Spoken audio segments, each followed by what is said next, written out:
2021, 2021, let me see, 2020, 2021, 2022, 2023, and half of 2024, we've generated $41,375,941. And I know because I asked my accountant to send me the exact numbers from the beginning of 2020 to last Wednesday night. So that's what I'm going to be sharing with you. I'm going to share with you how in the world did we do that. And I'm not saying you're going to go generate $41 million in the next 4.5 years. But if you will do what I'm going to show you, the likelihood of you generating more, that's so weird. There's somebody back there, and it says, plumbing inspired by James Golden. That's such, okay, anyway, that's a comment on YouTube right now. My dad's name is James Golden, and he was a plumber. So that's fascinating. I don't know who that person is, but I'm so fascinated by that comment because it caught me off guard. By the way, I'm going to say this. I was talking to my brother Mike yesterday, and I was thinking about, like, where did all this stuff in me come from, this whole entrepreneurial drive? And I can remember when I was 16 years old, and my dad came home from work one day, and he said, I'm never going to work for anybody again. And I'm thinking to myself, well, don't you have to have a job? Well, clearly you don't. He made way more money when he stopped working for other people and started doing the same thing for himself, right? But my favorite story that my dad ever told me about his childhood was when he was a kid, like a teenager, he worked for the circus, and he would travel with the circus. And he said, I'm gonna tell you something, boy. He said, yeah, the man came, he told me, he said, look, boy, here's what you're gonna do. You're gonna sell this cotton candy. You're gonna sell it for 25 cents and you're gonna bring me a dime. Yes, sir. So he went out, started selling cotton candy. He said, I sold it for $1. I brought the man a quarter. He gave me a dime. I was making more money on his cotton candy than he was. I'm like, I love this man so much. So now y'all know where it comes from. It's in my DNA. Okay. So I'm going to read a passage of scripture for you. This is what God had Moses say to the children of Israel before they went into the promised land. Now you got to understand, the children of Israel coming out of Egypt, crossing the Red Sea, is a type, it's a picture of salvation. The children of Israel going into the promised land is not a picture of going to heaven, it's a picture of the spirit-filled life. Okay, so and by the way, when I say spirit-filled, so because there's a whole lot of conversation about that, I'll do a video. Spirit-filled is the same as spirit-controlled. Spirit-filled is not an emotion. You may have an emotion with it, but the definition of spirit-filled is not an emotion. The definition of spirit-filled is controlled by the Spirit. That's why it says, be not drunk with wine wherein is excess, but be filled with the Spirit. Why? Because wine, when somebody's filled with it, controls them. And the Spirit, when somebody's filled with it, it controls them. Anyway, it's another conversation for a different day. But I thought I'd share that as an aside. And so we're going to read from Deuteronomy chapter 8, verse 11 down to verse number 18. Here's what it says. Beware that thou forget not the Lord thy God, in not keeping his commandments and his judgments and his statutes, which I command thee this day. Lest when thou hast eaten and art full, and hast built goodly houses and dwelt therein, and when thou hast herds and thy flocks multiply, when thy herds and thy flocks multiply, and thy silver and thy gold is multiplied, and all that thou hast is multiplied. This sounds pretty good, doesn't it? Then thine heart be lifted up, and thou forget the Lord thy God, which brought thee forth out of the land of Egypt and from the house of bondage, who led thee through that great and terrible wilderness, wherein were fiery serpents and scorpions and drought, and where there was no water, who brought thee forth out of the rock, who brought thee forth water out of the rock of flint. That's fascinating right there. He brought water out of a flint rock. A flint rock's job is to create a fire, but God said, I can take something that makes fire and I can bring water out of it. Don't play with me, I'm God. Okay, just want to make sure y'all understand who you're dealing with. And then it says, who fed thee in the wilderness with manna, which thy fathers knew not, that he might humble thee, that he might prove thee to do good at thy latter end. And thou say in thine heart, my power and the might of my hand hath gotten me this wealth. But thou shalt remember the Lord thy God, for it is he that giveth thee the power to get wealth, that he may establish his covenant, which he sware unto thy fathers as it is this day. Now, there's so much in there. I don't have time to read. I want you to wrap your mind around this. It is he that gives thee the power to get wealth. Now, I know that a lot of followers of Christ, a lot of church folk, a lot of Christians, a lot of Bible believers, however you refer to yourself, believe that having wealth is inherently wrong. But I am here to tell you, and I want to make sure I say this very clearly so nobody's confused about what I'm saying. That is a satanic lie and a satanic doctrine. the fact that God, the God of abundance, wants his people to be broke is a satanic lie. There's nothing that confirms that in Scripture. Myron, but what about the camel in the eye of the needle? Okay, I'm glad you asked that question. I already did a video on that, so go back and watch it, and then you'll understand the camel in the eye of the needle. But we have to come to the conclusion. Okay, the Scripture says God gives you the power to get wealth. Is God going to give you the power to get something bad? Okay, so whatever the camel in the eye of the needle means, it doesn't contradict that. The Scripture says the blessing of the Lord, it maketh rich, and he hath no sorrow with it.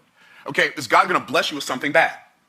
I can't hear y'all. Some of y'all looking confused. Like, I don't know. I don't know, Myron. Maybe. No. Is God going to bless you with something bad? No. The blessing of the Lord, it maketh rich, and he addeth no sorrow with it. Okay, so whatever the camel in the eye of the needle means, it's not going to mean something that contradicts that. Does God want us to be foolish or wise? You tell me. Wise. Oh, he wants us to be wise. Well, the Scripture says, when you have wisdom, it says, riches and honor are with me. Go read Proverbs chapter 8 and 9. Riches and honor are with me. And then it says, yea, durable riches, that's wealth that lasts, and righteousness. So you can be rich and righteous. Whatever the camel in the eye of the needle means is not going to contradict that. So this whole idea that you're supposed to be broke as a joke and ready to choke just so you can please God is a satanic delusion. And I know that's harsh words, but I'm telling you, see, what people don't realize is the reason we believe that is because Protestantism is the descendant of Catholicism, and Catholicism is the descendant of Roman mythology, which is an offshoot of Greek mythology and polytheism and believing in all these different gods and all this different stuff. And so if you believe a lie, here's the interesting thing about falsehood. Falsehood is going to bump its head on itself eventually. Like lies and falsehood are perpetual self-contradicting. Perpetually self-contradicting. They can't help it. But the truth always says the same thing. So you can't, like, when I'm interpreting the Scripture, whatever conclusion I'm coming to, it's not going to contradict something else the Scripture said. Was Abraham a good guy or a bad guy? He was a good guy. He was the first one God called. He's called the friend of God. By the way, did you know that Abram, before his name was changed to Abraham, is the first person in the Bible God said was rich? Not Nimrod, not Lamech, not Pharaoh, Abram. By the way, it didn't just say he was rich. Genesis 13:2. And Abram was very rich. God didn't just tell us that he was rich. He told us how rich he was, very rich. And then it told us how he was rich. He was very rich in cattle and silver and gold. So you couldn't say, but that's not talking about money. Well, it's cattle, silver, and gold, pretty much assets. Okay, just want to make sure you understand, like, whatever it means, it's not going to contradict that. So y'all tracking. Okay. So remember that it's the Lord thy God that giveth thee the power to get wealth. God doesn't give you the power to get wealth because he wants you to have a new Lamborghini. He's not opposed to you having a new Lamborghini if that's what you want, but that's not why he's giving you the power to get wealth. He's not giving you the power to get wealth just so you can live in a mansion. He's not giving you the power to get wealth just so you can have bank accounts full of money so you can go look at it every now and then. My power got bigger. God gives you the power to get wealth to establish his covenant, which he swore unto your fathers. God gives you the power to get wealth for him, not for you. Don't be confused about it. Okay, so now that we're all on the same page, up to speed, where do we find this power? Well, we talked last week about the power of pain. They were in bondage for 400 years. That's pretty painful. He led them through this great and terrible wilderness. That's pretty painful. We talked about the power of purpose. And we talked about the power of perception. Today, we're going to talk about the power of proficiency. Proficiency, what does that mean? That means being good at something. And the arenas in which you have to become proficient if you're going to go from zero to rich are very, very specific. And I'm going to tell you what they are. But before I do, I'm going to write something on the board. And by the way, this is not an original Myron Golden quote, so if you quote me, make sure you tell them where I got it from, okay? And this is a saying, I got this from Daniel Priestley, the author of Oversubscribed, the author of Key Person of Influence, the author of 24 Assets. He said, I think it was in 24 Assets, he said, white markers look better on blackboards than red markers or green or whatever color that was. Okay, he said, income follows assets. Income follows assets. Okay, so income follows assets. So where do assets come from? Okay, I'm going to give it to you. Ready? Everybody ready? MS times SS times TS equals assets. Now, if you don't have any assets, then you don't have much money.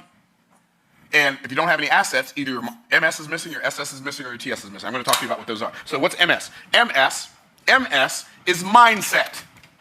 Mindset. Mindset times skill set times tool set equals assets. I didn't get that part from Daniel Priestley. I actually thunked that up all on my own. I sit there one day, I said, I declare. Right? So mindset times skill set. in order to create wealth, to go from zero to rich, you need a proficient mindset. Your mindset needs to be good enough to do that. By the way, anybody here, anybody watching on YouTube, you can develop a proficient mindset. Okay, now, a proficient mindset begins the same place that all mindset begins. You need to be proficient in your awareness. Proficient in your awareness. Awareness of what? What does that even mean, proficient in your awareness? Have you ever met somebody and your thought was, wow, I've never seen someone so clueless. Have you ever, you meet somebody, they're an adult, and you're like, as clueless as you are, how did you live this long? Right? Have you ever met somebody like that? I'm not being mean, but we've all met some people like that, right? And the people who succeed in doing anything have a higher level of awareness in that discipline, in that thing, than people who struggle at it. It all begins with awareness, right? And so we have to become aware of principles. We have to become aware of how things work. We have to become, because if I'm not aware of how things work, I'm going to attempt to work them in a way that they don't work, right? That's why one of the things when I'm teaching people about business, since business has to do with other people, and the money that you desire to make is already, like all the money that you desire to have and don't have right now, it's in somebody else's pocket, somebody else's bank account, right? So in order for them to hand it over, you have to become proficient in working with human nature to give people something they desire more than they desire the money they're going to pay you, right? But in order for that to happen, you have to become aware of, number one, the principle that the money is there. Like, oh, there's just not enough money to go around. No. There's plenty of money to go around. There's plenty of resources. We don't lack resources, we lack resourcefulness, right? Resources are attracted to resourceful people. And resources are repelled by people who are not resourceful. And so you have to develop an awareness. So my awareness of business principles is greater than people whose businesses struggle. And it's not because of me. I mean, I've done work, but you have to understand, every good thing and every good gift and every perfect gift is from above and cometh down from the Father of lights, with whom there is no variableness, neither shadow of turning. So even if you're good at something, you're good at it because God gave you the ability to be good at it, so you still have to be grateful. Pride is always a problem. Why? Because everything's a gift. That's an awareness, right? And see, some people forget that everything's a gift, and they think, well, by my own power and by my own might, I'm just so smart and just so good at business. I'm such a good talker and so good at sales. And by the way, if you didn't know it, man, I'm really great at building business. Well, that's a gift. It's all a gift. And if you don't recognize that it's a gift, you won't be grateful for it like it's a gift. And so you'll go through life thinking you got all this blessing because you deserved it. Well, there is some level of meritocracy in what you've accomplished. But man, there was a whole lot of blessings that led to that meritocracy. A whole lot. Like a whole lot of stuff had to go right for you to get as far as you've gone. I wish I had some helping hand. And so we have to make sure that we maintain an attitude of gratitude for the gifts that we've been given. So I've read the story 1,000 times. I think I even read it last week, so I'm not going to read it to you today. But the story about Hagar. And Abraham sends her out into the wilderness, and the wilderness is the desert, with a bottle of water and a loaf of bread with her son, who's also his son, and she ran out of water, and she puts her son under a shrub because it's hot, and then she goes about a bow shot away because when he dies of thirst, she doesn't want to watch it. And she's crying.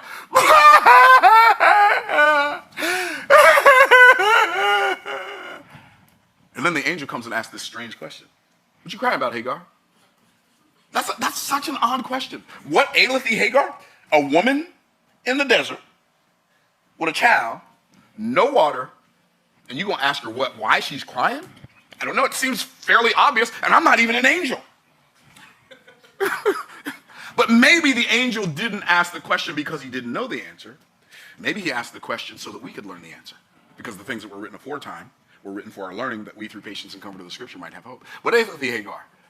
And then he said, fear not, for God hath heard the voice of the lad where he is. And fear not, go pick up the lad. God's going to make him a great nation. And then it says, and God opened her eyes, and she saw a well of water and gave the lad drink. Okay, it didn't say, wrap our mind around. This is, by the way, for those of you who want to read the story, if you're on YouTube, it's in Genesis chapter 21. So, it didn't say God dug a well. It didn't say that God sent some well diggers to dig a well. It said God opened her eyes and she saw a well of water, which tells us what about the well of water? It was what? Already there. She didn't lack access to the water. She lacked awareness of the access she had. Why is that in the Bible?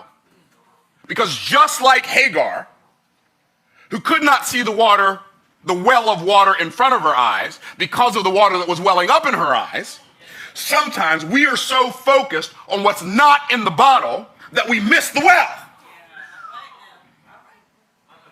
We think that because it's not where I'm looking, it doesn't exist. Hey, look somewhere else. Stop looking where it ain't and start looking where it is.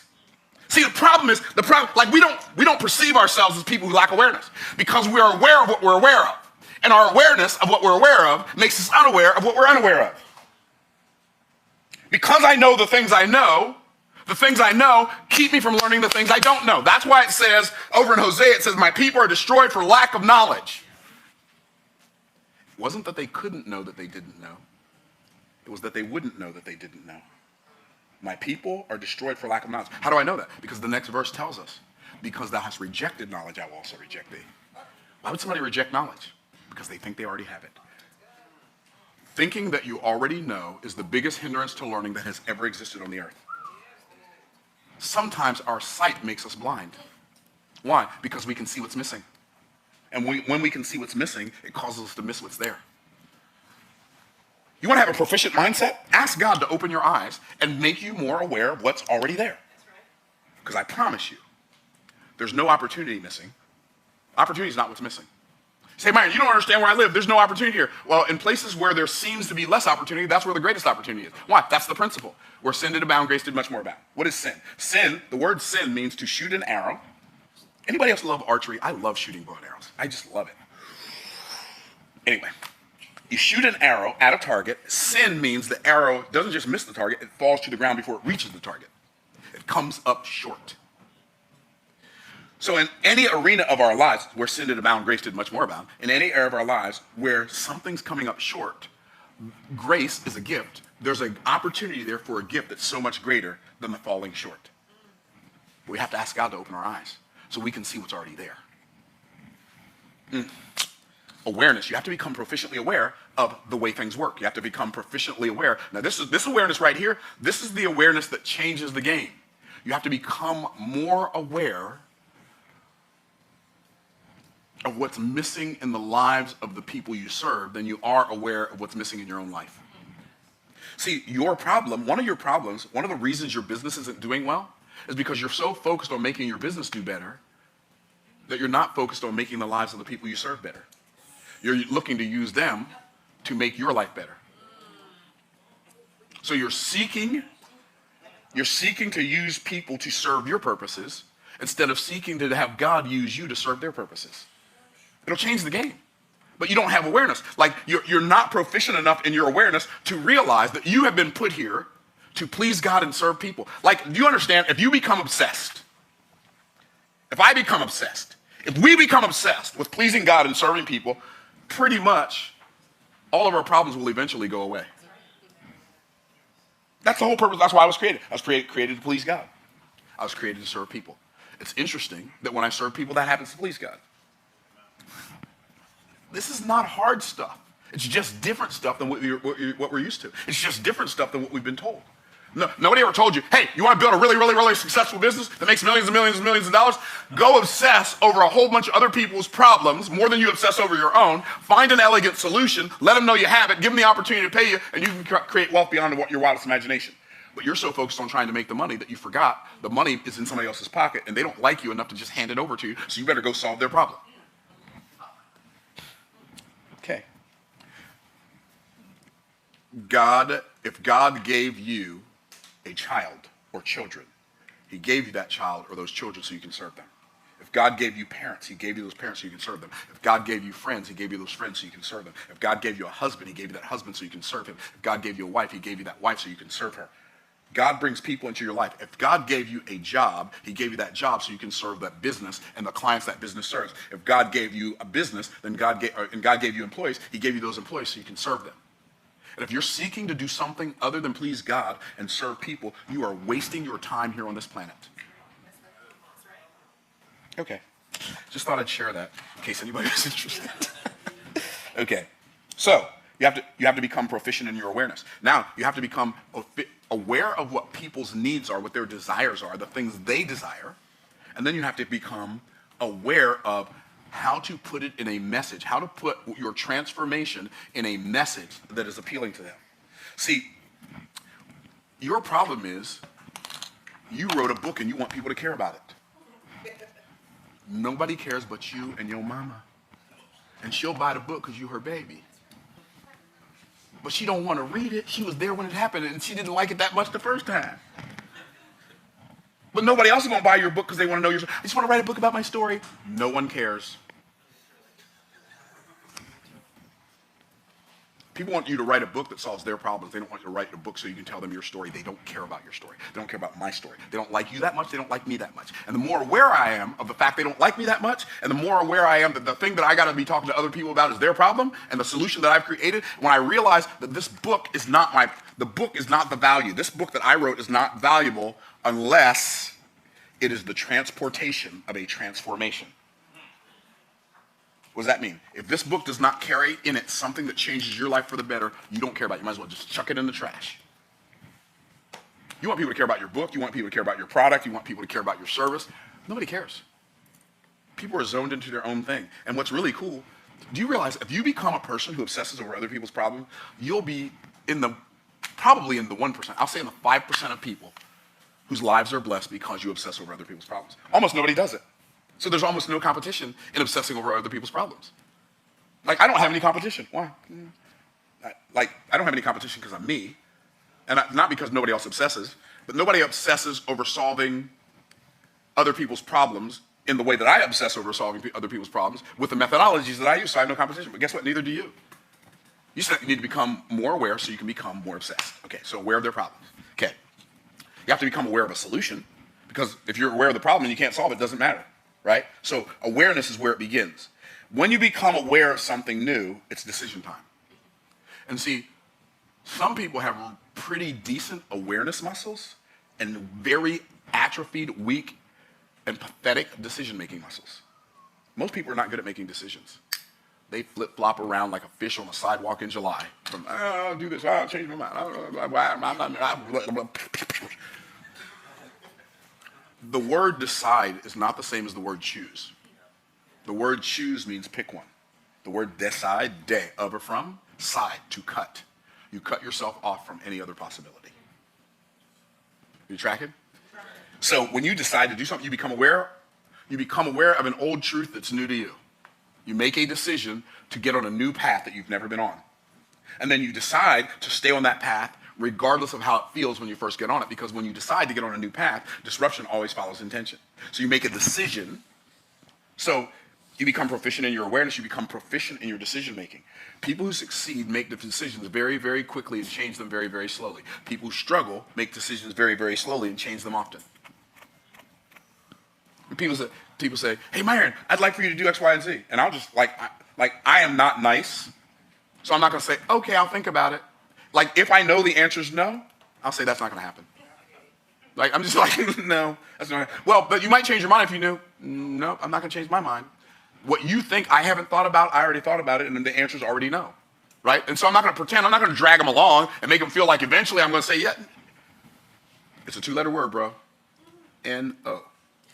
Which one of those letters are you having a hard time with, right? No, it's a decision. Like, you cut yourself off from any other possibility. And when it's yes, it's a yes. It doesn't, well, but you don't understand what you're going to have to go through. It doesn't matter. I've already decided yes, right? Okay. So you need to become proficient in awareness, and then you need to become proficient in making decisions. Because after you become aware of an old truth that's new to you, now you have a decision to make. Am I going to keep on doing things the way I did them before? Or am I going to do this new thing?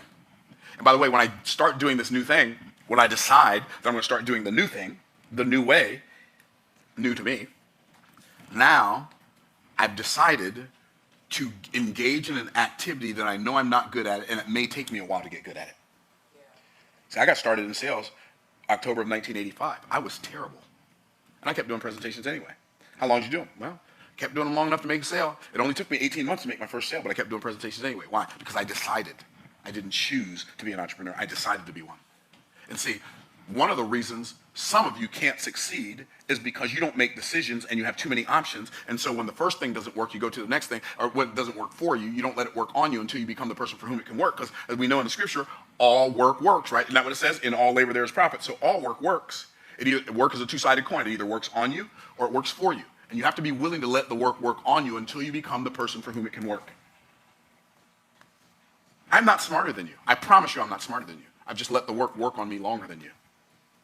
I'm not better than you. I'm not more talented than you. I've just let the work work on me longer than you've let the work work on you. I let the work work on me when it didn't feel good. I let the work work on me when other people were thinking, this dude is delusional. He should probably go do something else. I let the work work on me. I let the work work on me when I was broke. I let the work work on me when I was struggling. I let the work work on me when everybody was saying no. You've got to let the work do what only the work can do when it's not working for you because it's working on you. Otherwise, you'll never become the person who deserves to have it work for you. So you make decisions, and then after you make your decision, then you have to become proficient in your intention. So in your intentions, what does intention mean? So after you make a decision, now you intend to do something. So I believe that the biggest common denominator of success in successful people is they hyper-focus on intention and they ignore distraction. The biggest common denominator of people who struggle is they hyper-focus on distraction and ignore intention.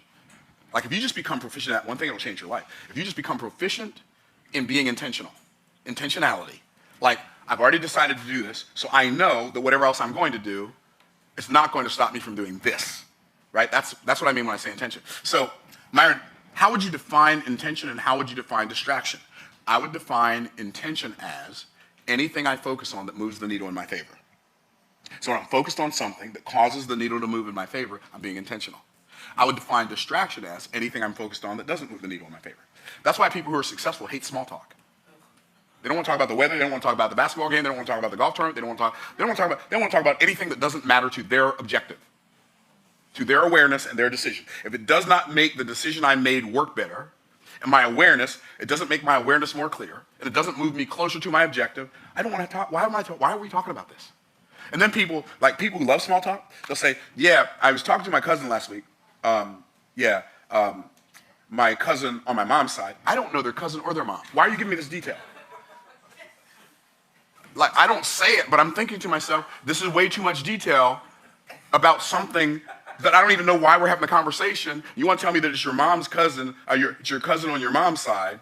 It's my 35-year-old male cousin on my mom's side who has red hair and went to school for engineering. What? What are you talking about, bro? Or they want to talk to you about the news. Oh, did you see what happened on the other side of the world? No, I didn't.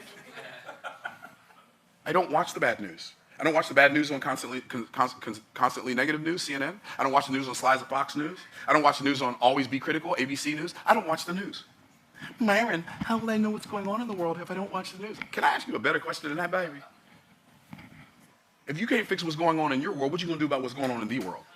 Put your oxygen mask on first. Make sure you and your babies can breathe while you're worried about what's going on the other side. I'm not saying don't care about those people. I'm not saying don't pray for those people. I'm just saying, like, fix your problems. I didn't have a television in my house until my kids were teenagers. Why? I didn't want to watch other people live their dreams while we were living a nightmare. Not happening. Not happening. I don't care what's going on in the world. I mean, I care, but not enough to fill my brain with problems I already can't solve. I'm having a hard enough time solving the problems I can solve. I'm going to waste a bunch of energy on stuff that I can't do anything about. I ain't doing it. Okay. You know, it's an election year. Everybody's going to get all up in arms about who's going to win the election.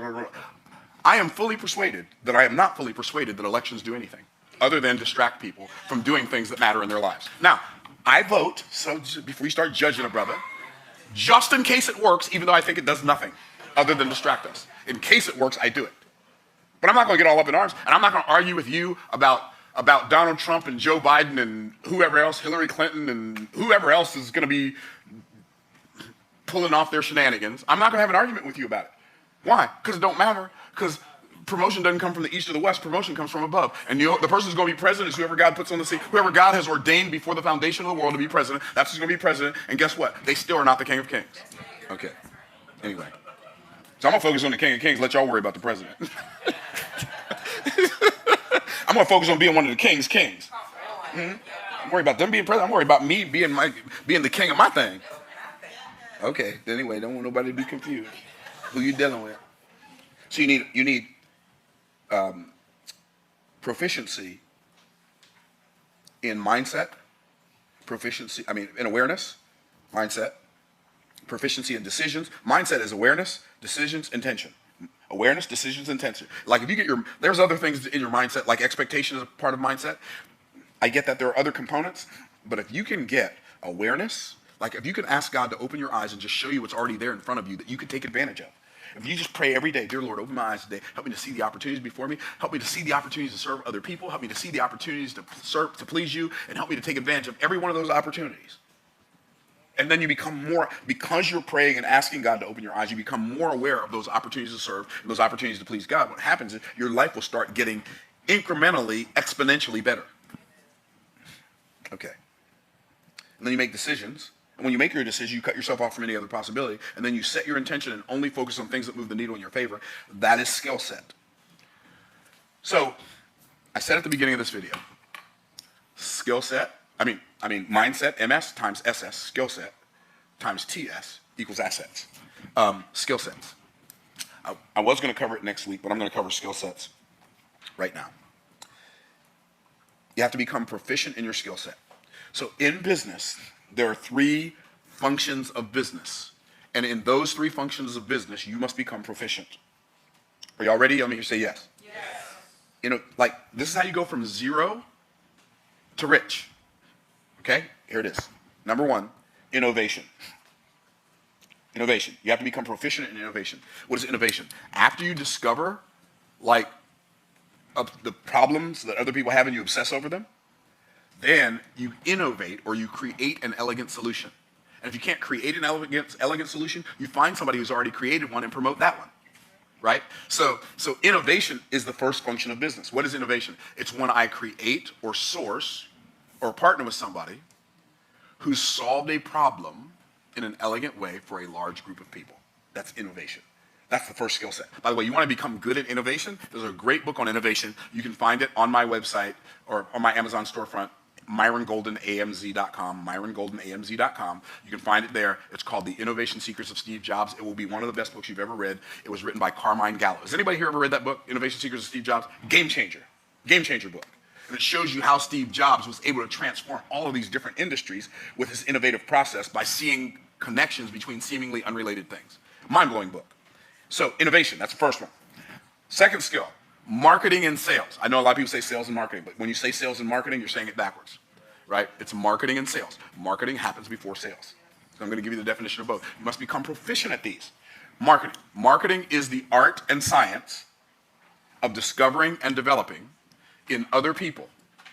It's the art and science of discovering and developing in other people a desire for more and more of their product, more and more of your product, your service, or your opportunity. So again, I'm going to say it again. Marketing is the art and science. Okay, it's art because it's how it makes them feel.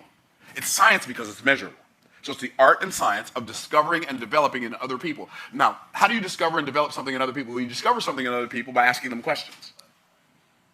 And then you develop in other people a desire by showing them that you've already solved the problems of the content that you've received from them. So I talk to them about stuff they care about instead of stuff I want them to care about because I care about it. I show them that I care about what they care about instead of attempting to get them to care about what I care about, right? So marketing is the art and science of discovering and developing in other people a desire for more and more of your product, your service, or your opportunity, okay?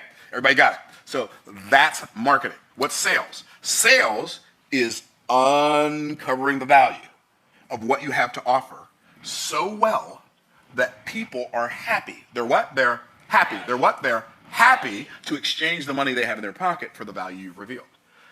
Uncovering the value of what you have to offer so well that people are happy to exchange the money they have in their pocket for the value you've revealed. Now here's what's interesting about sales. Sales has nothing to do with price. Price is just price. If the value is there, the price doesn't matter. Like, everybody do like this. Everybody hold your arms out like this. Repeat after me. When the value is this big, and the price is this big, they always buy. Now here's what's cool about that. It doesn't matter what number you put in here. As long as the value is this big. the price is this big, they always buy.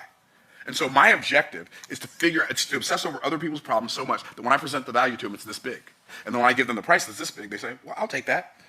And we have clients that say yes to this, even when this price is $1 million a year. They say yes to this, even when the price is $350,000 a year. Why? Because the value is this big. Okay? So uncovering the value of what I have to offer so well that people are happy to exchange the money they have in their pocket for the value I've revealed. That's selling. Right? So that's the second part of skill set. Skill set number one, innovation. Skill set number two, marketing and sales. They're like two legs. You walk with two legs, not one leg, right? So they're two legs on the same person. Marketing and sales, marketing and sales, marketing and sales, right? Then the last skill set is money management. Okay?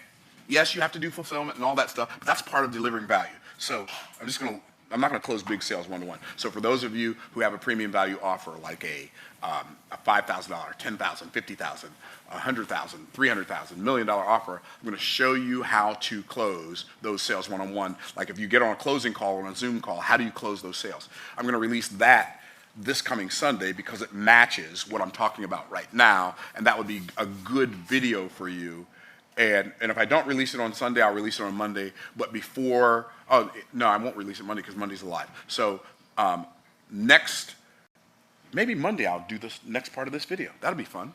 So in the meantime, in between time, use these principles, study these principles, obsess over other people's problems so that you can create an elegant solution.